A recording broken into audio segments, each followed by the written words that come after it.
Friedrich Nietzsche, the philosopher who embraced the world in madness. In the history of Western philosophy, few thinkers are as sharp in their wisdom and as tragic in their personal stories as Friedrich Nietzsche, 1844 to 1900. He was a prophet who foresaw the spiritual homelessness of modern humanity, and a warrior who used the hammer of his intellect to smash all hollow idols.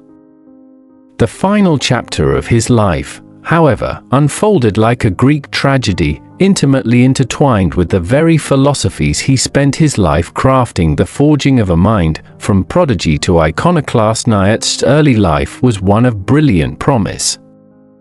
A philological prodigy, he was appointed as a professor at the University of Basel in Switzerland at the remarkably young age of 24.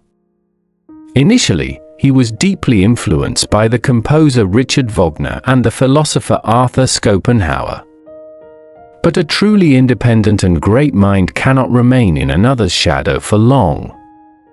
Soon, Nietzsche embarked on his lonely intellectual voyage, plagued by debilitating health issues, severe migraines and eyesight problems. He resigned from his post in 1879. This began a decade of wandering across southern Europe, a period of profound solitude during which his most important ideas erupted onto the page. God is dead. He declared that the belief in the Christian God, and the absolute morality and ultimate truth it represented, had collapsed in the modern world. Humanity was now standing on the precipice of nihilism, the Übermensch, overman. Facing this abyss of valuelessness, Nietzsche called not for a new God, but for an Übermensch, a figure who could transcend conventional morality and create their own values, the will to power. He argued that the fundamental drive of life is not mere survival, but a will to power, an intrinsic force for growth, expansion, and the unleashing of one's potential. Works like Thus Spoke Zarathustra shook the intellectual world like thunder.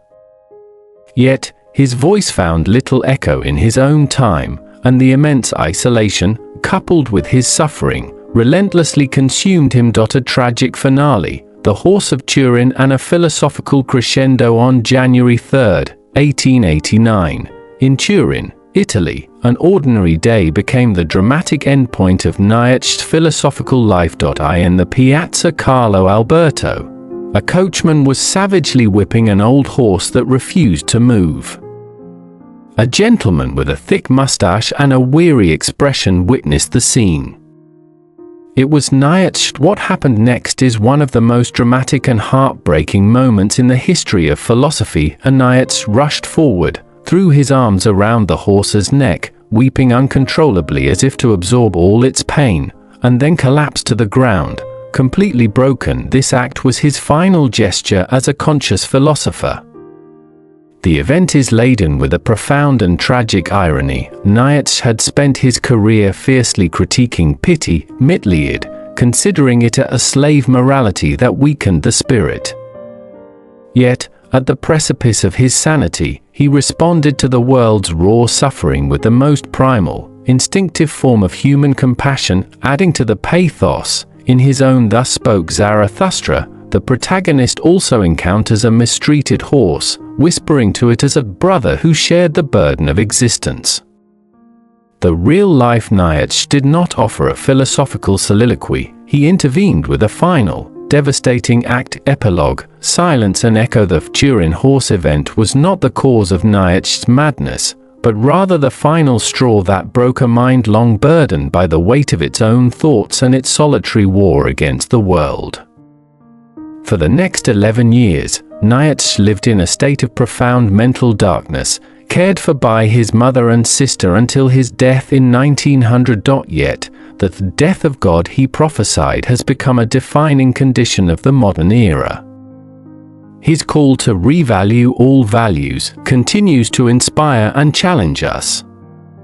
The madman who embraced a horse on a Turin street wrote, with his own tragic collapse, the most profound and enigmatic footnote to his own philosophy, suggesting that at the very limits of thought, perhaps only pure, unmediated life itself remains the ultimate answer.